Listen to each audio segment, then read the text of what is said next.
Hola, Bandidos, ¿cómo estamos? Oh my god, I forgot my tune. I'm Magic Mel. Welcome to Mel's Magic. This is. Ow. Okay, we gotta do this again. No, screw it. Okay, we're just gonna leave it here. Oh my god. I'm feeling such good energy that, yes, I need to ground it and channel it and process it. But guys, I'm just so happy because something has really shifted. And I told you that in episode 22. Yes, now I know why I'm so frisky, because this is episode 22 of season 5. And after the world, after closing this huge chapter, we are now back to zero, but not really because we've learned our lessons. But we are in the tarot at numero 0, which is the Fool. And the Fool takes a leap of faith into a new paradigm, a new adventure, a new energy, and that's what I'm feeling right now. So bear with me. It is Sunday, 19th of March. In any case, these messages are always timeless because we're all in different timelines. And whenever you find this message, you're supposed to hear it. You're supposed to get it.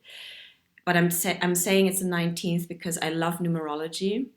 And if you add the numbers of today's date, it's 11. And you know what 11 stands for? It's our beautiful twin connection. And this is something I want to open up about a little bit more. Because to be honest, I have been on this journey, but I've kept it to myself. Because, and let me know if you resonate with this, it doesn't make rational sense. But the whole point of it is that has nothing to do with the rational, logical mind, but with the psyche. And psyche is the soul. So the soul, or let's say the twin flame configuration, is such that it's one consciousness, one soul split into two bodies. And the purpose of this entire journey is our spiritual awakening. One twin is the mirror of the other. That's why it's highly activating, highly triggering, but also highly blessing. Is that an adjective? In any case, it's a blessing because the spiritual transformation is, I don't even know what the right word is, transformative. It breaks us open to our own truth of who we really are. And it sets us onto our soul path. And the journey is such that one twin recognizes the other one earlier. And one is usually the chaser in the beginning, the other one is the runner. And there's a point where there's soul recognition. It's when you look into the other person's eyes, especially, and hear their voice, that something in you stirs. Some familiarity that you can't rationally place, but that you know deep down in your bones feels familiar, like from another lifetime. And again, it has nothing to do with your mind. The more you try to make sense of it with your rational mind, the more confusing it gets because it just doesn't make sense. In any case, when soul recognition happens, that's when Shakti Ma, the Kundalini, starts activating, and we kind of get thrown into a dark night of the soul because it's just so super painful. Again, twins, we trigger each other and we show each other our deepest wounds that need to come to the surface to be healed. And usually this healing takes place in separation because it's just too triggering to be together in that kind of energy. And by doing the healing on our separate paths, we realize that actually we are the one. We are separately the one we've always been looking for. So it's highly transformative because it's an elevation, an ascension, a coming back into truth at the most fundamental soul level. And the thing with twins also is you cannot really hide anything from each other, because it's like you can see through the other person, because essentially it's like looking at yourself through the eyes of another person, which is kind of freaky, you know? But the point is really to realize that we are the one. It's almost like Neo, was it Neo in the Matrix? This realization like, oh my gosh, I carry the universe in me. I'm the one manifesting everything. I have the divine masculine and divine feminine within myself. I need to balance these energies for my own sake first. I need to love myself. I need to become whole again. Reclaim all of those psychic fragments that were splintered off due to trauma. And these splinters, each fragment carries a part of our soul. That's why we call it soul fragmentation. So by reclaiming all of these psychic aspects, we are regaining our wholeness and our holiness. Our wholeness and our holiness as human beings and divine beings. That is the beauty and the paradox of it all. Now, talking about this because as a kind of follow-up from, what did we just last have? Was it, no, full moon in Virgo, and then we had the new moon in, oh guys, I forgot last episode. Anyway, the last new moon. No, sorry, the full moon. Gosh, time is all muddled also. It feels like it's jumbling into one eternal now moment. In any case, you have felt this energetic shift if you're on this journey. And it's like spring has arrived. It's something, again, it's not so much thought about, but it's something we feel energetically in our bodies. And the weight is off our shoulders, this heavy karmic baggage. And we can, for once, really say, I'm ready for the new. I have released this old cycle. It's almost like being reborn and on so many levels. And in one lifetime, we really go through several deaths, metaphorically, because we're shedding skin, we are unfolding, and that takes an ego death at each step, which is kind of freaky. But you know what? I've also learned that surrendering is wiser than resisting, because resistance creates suffering, not only on this twin flame journey, but in general. Resistance comes from fear, from not trusting. And trust and faith is something to embody and to embrace and to lean into for our own benefit. Because guys, to be honest, I'm done with this crazy roller coaster. I'm like smooth sailing now, just course correcting. And this is from someone who's used to storms. I mean, in the Philippines, we have crazy typhoons. So it's good to know how to navigate the storm and stay afloat and anchored without too much catapulting from one side to the next.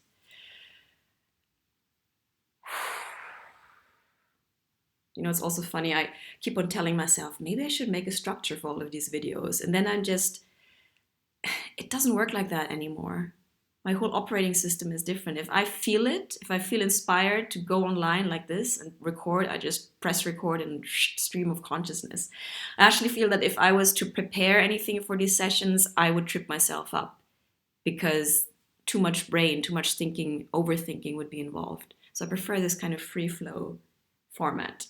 Let me know if you enjoy it too. So there we go.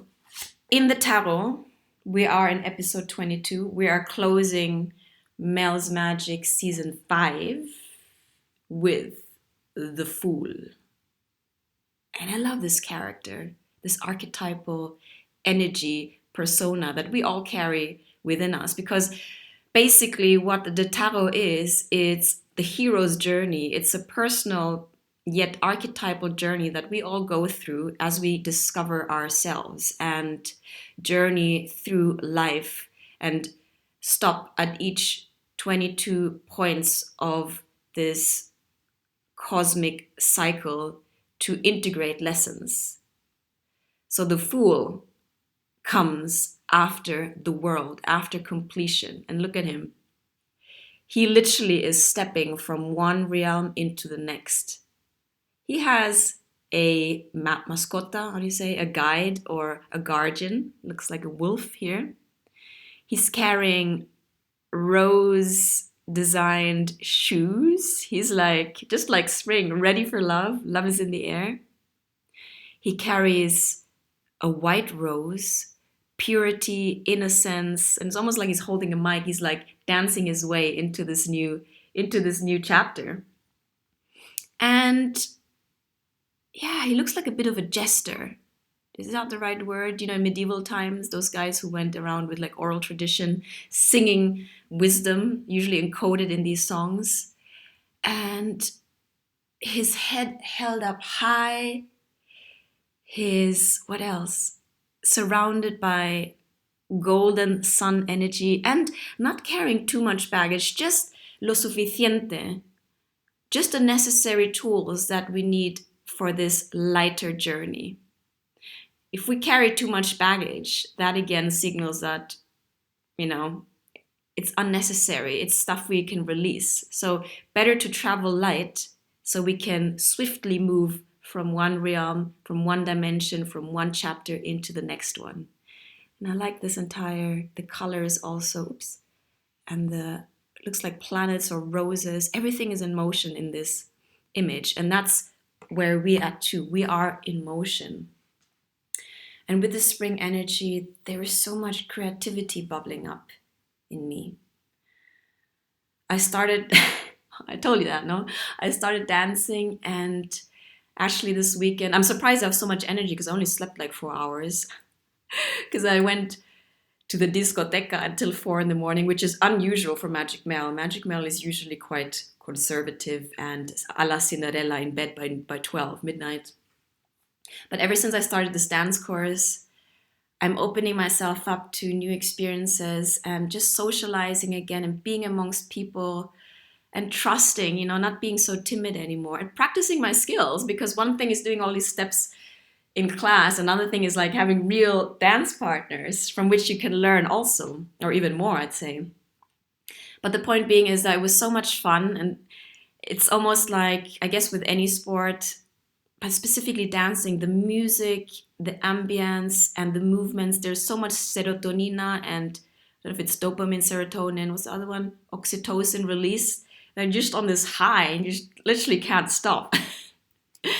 So I've had a bit of a party weekend, and the universe is totally reflecting my openness back to me. Because remember, we live in a law of attraction kind of universe, i.e. we attract what we are, we attract what we project, we get what we project. So if you come from an energy of abundance, of joy, of prosperity, the universe will reflect that back to you, because that is what you're signaling out. We're like lighthouses or radio stations that beam out energy. Or if we're in the negative, suck energy in like a black hole. That was me in the past. So now Magic Mel is beaming out this energy, and the world is literally embracing me and smiling back at me, and I'm just like relishing and basking in this joyride. You know, Roxette Joyride? It's really, really what I feel I'm on. And it's also this feeling of loosening up, you know, wearing this light garment of the Fool, not taking ourselves so seriously anymore. Lightheartedness, just like Layla, the goddess Layla, is a spiritual power. It is a type of frequency. It is the feather.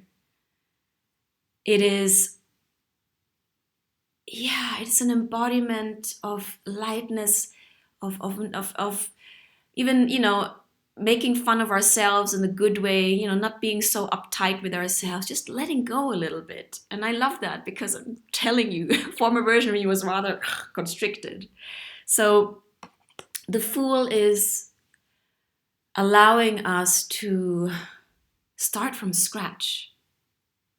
The Fool is not necessarily ignorant, but the Fool also says, you know what? I'm going to roll the dice again, because I trust myself and I trust the universe, that the universe has my back. So if I feel deep in my bones that a new adventure is on the horizon and I want to seize it, then I'm going to go for it. Because usually the only one stopping us is ourselves. Our own limiting beliefs, our own fears, our own overthinking, our own doubts. All mental, mental, mental. The fool is like, you know what? While you guys are like they're overthinking and planning and strategizing, I'm just going to take that leap and see what happens. And know, like, oh, I always forget his name, the British comedian. Mr. Bean. There's this one video of Mr. Bean walking on a rooftop and it looks really precarious. He takes a step into the void and then a bus comes, and he takes another step and you think he's going to fall, and then some kind of crane comes, which basically is this beautiful metaphor of the universe always having our back. However, we must take the leap of faith. It's called a leap of faith for a reason. It's like jumping into the void and then the universe catches us. Because the universe always meets us halfway. However, we need to take the first step. Otherwise, it wouldn't be a leap of faith. Vale? And faith is anchored in the knowing that the universe is a loving and benign place. Albert Einstein said that. You have two choices. You either believe the universe has your back or it doesn't. And that basic intersection, choice point, is massive. Because whatever you do on either belief is the foundation of everything. So I choose to believe that the universe has my back, the universe is meeting me halfway, the universe supports my expansion, my exploration, my curiosity, and that the world is as safe and as kind and as loving as I choose and decide it to be. Because the universe is not just something out there, we are part of it. We are a fractal of the universe. So it's not something separate necessarily. It just happens that in a 3D world, we're like all avatars in different bodies because the universe wants to experience itself through a different perspective of like what, how many people are we? Like 9 billion squillion. And with the information, different experiences that that each one of us goes through, the universe can gather more information. The universe loves information and learning. What I'm trying to say is that all is one. And avatar consciousness is in fact the ultimate consciousness. It means that I'm self-aware that I'm the universe, and I'm also aware that the other person is me. Because if all is one, then everything is me. Okay, going off an a tangent a bit, but yeah, let me know if you're feeling this full energy. It's this leaping into the abyss with open arms and saying yes to life. Yes to life. No more constriction, no more hiding, no more resisting. Opening up and feeling this expansion from within. And trusting. And also telling ourselves that yes, there's always some kind of 3D annoyance or baggage or to-do list, but I can choose right now to be the fool and just feel free again, or maybe for the first time in my life, and really free. And freedom is an inside job. It is recognizing who we are and who we are not. And it is choosing and allowing ourselves to let go, to be ourselves, to not care anymore so much what other people think, or not care at all, ideally. Because at the end of the day, who is going home with you? C'est toi. Eres tú. There's nobody else living your life. So we go out there sometimes thinking, ooh, what's so-and-so thinking of me? Like, who cares? On Friday, after my dance class, I went to the Arenal, the beach area here. And I was feeling like in a dance mood. And again, the universe always reflects. And there was like a concert, a blues concert. And a former version of me, there was a crowd, surrounding the stage. A former version of me would have hidden in the back together with the crowd, stayed in the shadow. But I said, you know what, Melanie?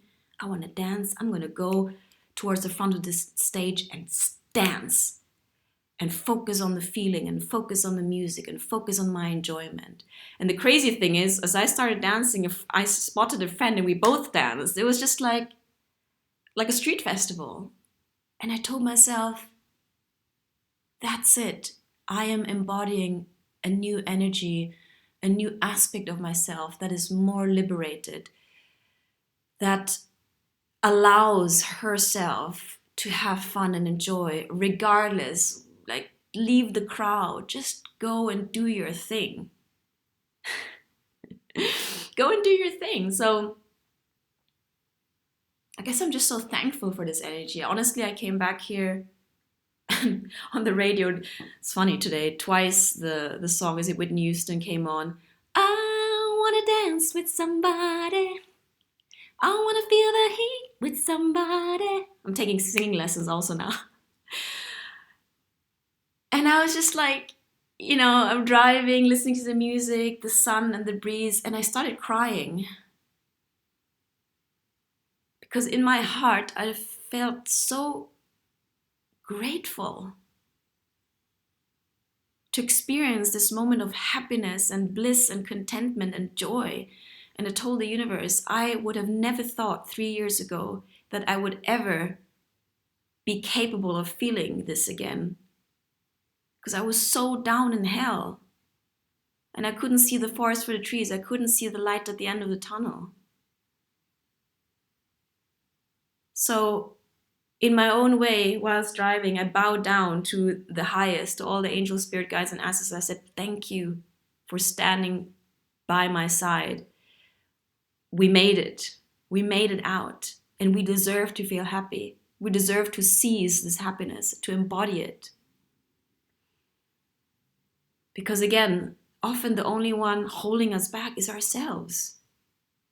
I also told myself, I'm worthy of being happy.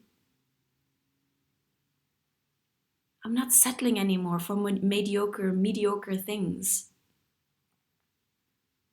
I also asked myself, what do I want to experience in life? What do I want? And once I clarify that, I take steps towards that. Because again, taking a step is signaling to the universe that we're serious about something, so the universe can co-create and meet us halfway. But remember, co-creation means 50-50 in terms of universe. I mean, it's not always 50-50 exactly, but it does mean that as empowered beings, we are invited to take part and engage and participate and take action on our own creation, our own heart's desires. Because what the universe also wants is for us to come back into our power and sovereignty, to realize that we are whole and holy, and that we are here to create and to enjoy and to go through these different experiences. And yes, there will be contrast. I'm not saying that we have to be in this toxic positivity and forcing us to, not look at the bad. No, it's embracing everything, having the bandwidth and the perspective and the depth to gauge the depths of hell and the highest ceilings, I don't know if there is a ceiling, of heaven. And to know that both are just on a continuum of the same measuring stick, and that we need both because there is no one without the other.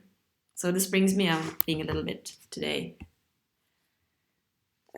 pictographico. This brings me back to my yin and yang painting, and I remember it was it season, well, it was this season 5 episode, well, you look it up. I did 2 videos where I was trying to elaborate on the yin and yang symbol, and this brings me back to twin flame, which was our original subject here. There is no bad without the good. We live in a universe of duality. And going back to our twin flame and masculine, divine, feminine energies, let's just for the sake of explaining, let's say, okay, divine masculine is black, divine feminine is white. You see, the black part has an element of the other in it, and so does the other one, meaning we carry both energies within us. And it is by recognizing that we realize that we're actually whole. We don't need to polarize into extreme femininity and extreme masculinity. Wholeness means, in the divine feminine masculine sense, that we are invited to create balance and harmony energetically within us. For example, as the divine feminine, I have this creative, sensual energy, but I also have the divine masculine within me, who is the protector, the guardian, the one who creates structure, the one who, when needed, uses logic to actually create action steps in the linear time, in 3D time. The divine masculine protects the divine feminine. Both need each other.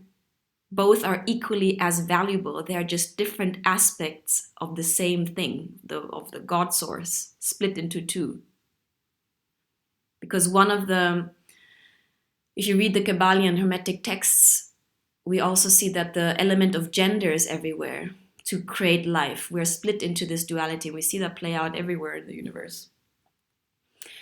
But at the point that at the core essence, there's an element of each in the separate manifestations. Are you following me?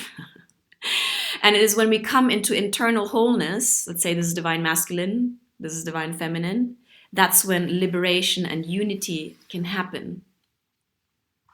And we see that, what was my point? When we recognize that and truly embody that, we see that the journey had this massive purpose, and we start being graceful about it and thankful about it, and we start unconditionally loving the other person because we know they are just on the same journey as us, maybe from a different vantage point, but usually having gone through similar life experiences, very hard ones, extremely hard experiences, just to come into self-realization again. And this is the point where we're at, going back to a twin flame subject, which I wanted to anchor this episode in the first place. The Fool energy, card number 22, stepping to his new cycle. We have forgiven our twin flame. We recognize that the twin flame, the other, is part of us. And that this journey has also been about unconditional love. And I told myself quite early on, I want to learn unconditional love. And it's kind of, and I said it a bit flippantly, but it's so vast, the meaning of unconditional love. It means taking choices also. It means embodying and holding ourselves to a high spiritual standard, not coming from arrogance, but a spiritual standard that is rooted in truth, soul truth, that is congruent with our being, holding ourselves to that standard and the other person. And that means seeing beyond maybe the 3D actions or the mishaps or the mistakes or the hurt. Because we see our highest potential and we see the highest potential in our twin. And by holding each other to this highest potential, we are creating the new paradigm of the new earth, which is unity consciousness, Christ consciousness, the 5D, whatever you want to call it. We no longer come from codependency. We come from interdependency, because two whole, holy beings come together. They create something that is larger than the sum of the individual parts, if you know what I mean. And a lot of relationships in the old paradigms come from codependency, come from trauma being reenacted in the 3D, come from manipulation, control, fear, basically. But when twin flames come back into their wholeness and sovereignty and then unite in the physical, only God knows, literally, what the next step is. But I tell you one thing, it is a divine mission. And that is something I've come to realize, accept, and embrace also, because I had my doubts. If you're on the twin flame journey, I'm sure you resonate with it. There's been so many doubts and moments where I thought, am I just going crazy here? Like, am I losing my marbles? Or what is going on? This doesn't make sense. Why is this hurting so much? But as we transform and alchemize, or have alchemized internally, our vantage point has shifted. And we come from a vantage point of perspective. We see how the puzzle pieces fit together. We see how our soul activated this journey and the transformation in the other to go back into healing and unity consciousness. I'm going to leave it here because I feel like I'm going off a little bit on the conceptual level, and I do not want to conceptualize anymore. I used to be super academic, super mental, very head logical space, and I want to embody my truth, which comes from heart space and feeling and intuition. And on the twin flame journey, the more you go out of your mind into feeling and intuition heart space, you know what the truth is. Because the truth is a resonance, is a feeling, is a knowing. And it doesn't have to make sense to anyone out there. It probably doesn't. I don't know if you've told anyone about this journey, but it only needs to make sense to you. And it takes a trusting also. Trusting that what you're feeling is true, that you're not making shit up, that you're not going crazy bonkers. That there's something here that is so vast and so meaningful and soul deep that you just cannot escape it. In fact, I don't know about you guys, but I've tried to get away from this connection also, or just to let it go. But the more I resisted, the more it kind of kept on pulling on my energetic cords. So I'm like, okay, once I researched a bit and studied it, I'm like, all right, this really sounds like what I'm experiencing, and I'm accepting it, I'm claiming it. I trust my own feelings, my own experience. It's actually when we start doubting that we just get into conflict and mind games and mind loops and confusion. And I'm done with confusion. I found my inner clarity. Boom. It's another painting of mine. I love it. I use this for meditation. It is about the heart space, our heart space opening, expanding, using our psychic gifts that have also been activated by this twin flame journey, our intuition, our mastery of our energy, of our mind, to become conscious co-creators with the divine, with the universe, understanding how quantum entanglement, quantum physics works. And this is the awesome thing, is that spirituality is uniting with science. You know, we're at this new frontier where things are coming together, feeding into each other. It's why I'm such a nerd for neuroscience. It's amazing what our brain, how it operates, how it's malleable, how it can work with the brain. It's essential to understand it, to use it as a tool for co-creation, together with our vibration, i.e. our feelings, which magnetize manifestations into a reality. So a focused mind and a high vibrational body is a magnet for miracles, especially if your desires are coming from the heart. Because your true heart's desires are the divine's, sorry, my nose is itching, the divine's desire. You got to trust that your desires, your heart desires, are possible and are here for you to manifest. The divine would not put any heart's desire in your heart if it weren't possible to achieve it. That would be like folie, c'est la folie. It's our own limiting beliefs again that, if anything, create resistance in bringing our heart's desires into the 3D world. Well, here's another painting I want to share. It's not quite finished, but I really feel now with this energy that I'm going to finish it. And this is pretty much, to me, what my twin flame journey, it represents the essence of my twin flame journey. That's me. Oh, sorry. That's me. That's the color of my energy and the color of the energy of my twin. And you see how we're going back into the heart, our individual heart first, and then stepping into the sacred heart, because this journey is also about the sacred heart. And we salute each other as we step into this journey, like two fools going like, okay, I don't know what's going to happen, but I know in my bones that this is true and that this is what I want, and I'm going to take that step individually to come together in this heart space, which is anchored. This is like the Egyptian ankh, anchored in truth. And again, the highest only knows what happens once we step into that portal. It's the unknown, but that is the field of infinite possibilities, where our mind cannot even go there yet because the journey is led by the heart. So we got to trust and just take this journey and step into it. And I've put this painting off for a while because I had my doubts. I was struggling. I was resentful. I was angry. I went through all kinds of emotions as the Divine Feminine. Until, again, this recent cycle. And I'm like, oh, it was a full moon in Virgo that was so heavy, guys. That was the one where we started to release kind of collective purging.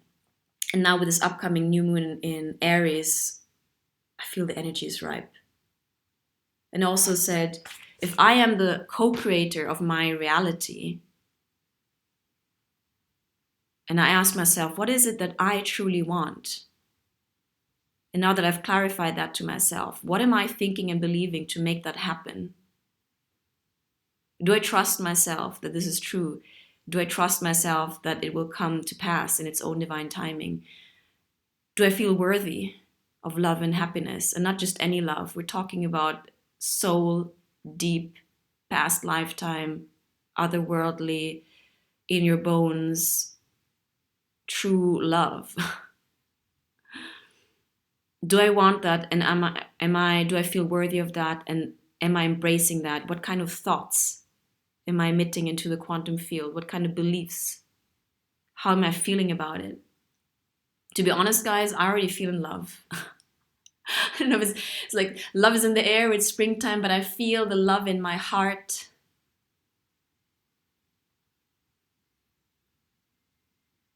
And I trust my heart. I trust myself.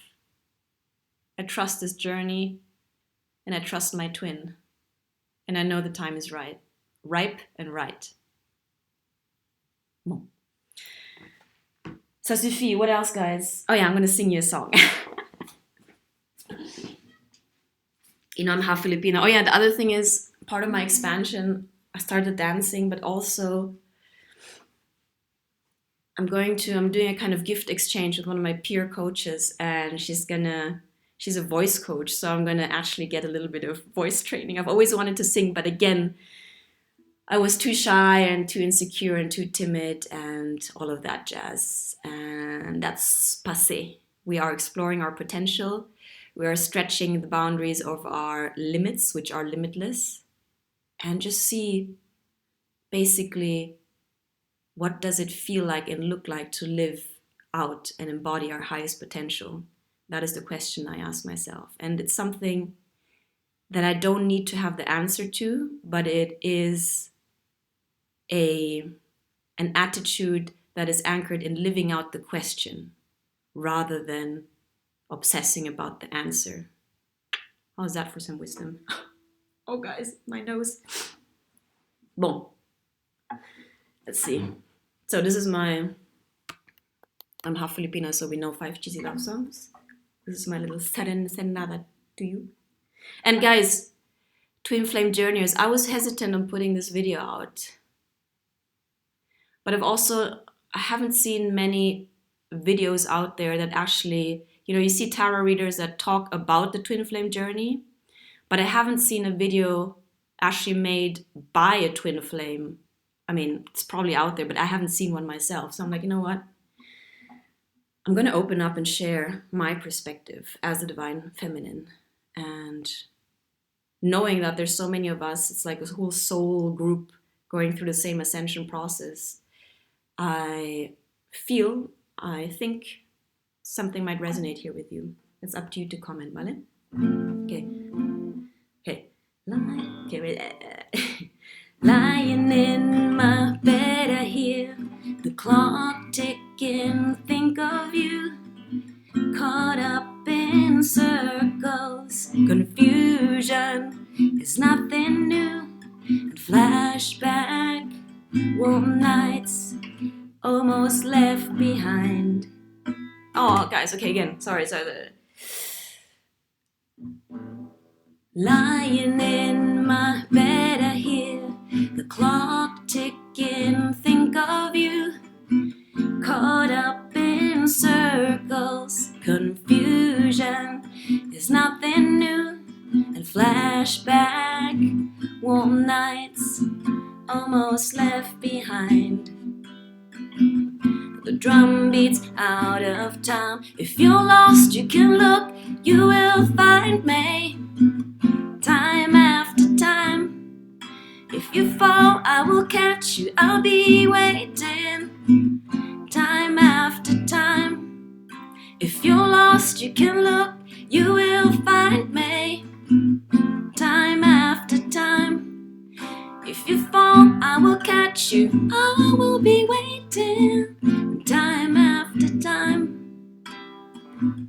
Time after your picture fades and darkness has turned to grey. You're talking to me, I can't hear what you say. And you say, go slow, and I fall behind. The drum beats out of time. If you're lost, you can look, you will find me. Time after time. If you fall, I will catch you, I'll be waiting. Time after time. If you're lost, you can look, you will find me. Time after time. If you fall, I will catch you, I will be waiting. Time after time. Time after time. Time after time. Time after time. Ow! Voila, it's my little serenade for all my divine masculines, my divine feminines. It's time for union. It's time to collaborate. It's time to build. It's time to respect each other. It's time to love each other. It's time to take that leap of faith. Okay, enough La Guacha from me. Oh, did I show you Owl in the back? Yes, he's there. And that painting, very important too, is a kind of autorretrato. It's a self-portrait in a way, because I come from the land of volcanoes, the Philippines, and especially my mom. She comes from the region of Bicol, the Mayon volcano, so I have felt this volcano erupt inside of me. It's like Shakti Ma, divine feminine, coming up and not exploding to destroy, but if you look closely, to spread love, like a fountain of love, a joyful eruption of love in hearts. Yes, it's cheesy. Okay, ça suffit. This has been an epic episode, but Magic Mel Season 5, Episode 22 needed an epic output. And for Season 6, we've got lots of juicy new creations coming up, so stay tuned. I'm so happy to have you here with me. I'm happy to hear from you in the comments box. If you enjoy my videos, subscribe, like, and share with friends. And guys, you know that I am a tarot reader, so if you want an energy reading from moi, email me. You've got my email in the description box. And I'm also a joy coach or soul guide, i.e., I can help you, reflect back to you, support you in your own transformational process, especially divine feminines, but anyone, because we're all, the universe is pushing us all to transform, so nobody is spared here. D'accord? If you want more information, just email me, or if you have questions, email me and we can go talk about it. Vale? Because this is the time for conversations. I love you lots. Magic Mel and I'll have your back. And I see you for episode 1 of season 6 coming up soon with the new moon in Aries in like 2 days. Ah, crazy. Ciao.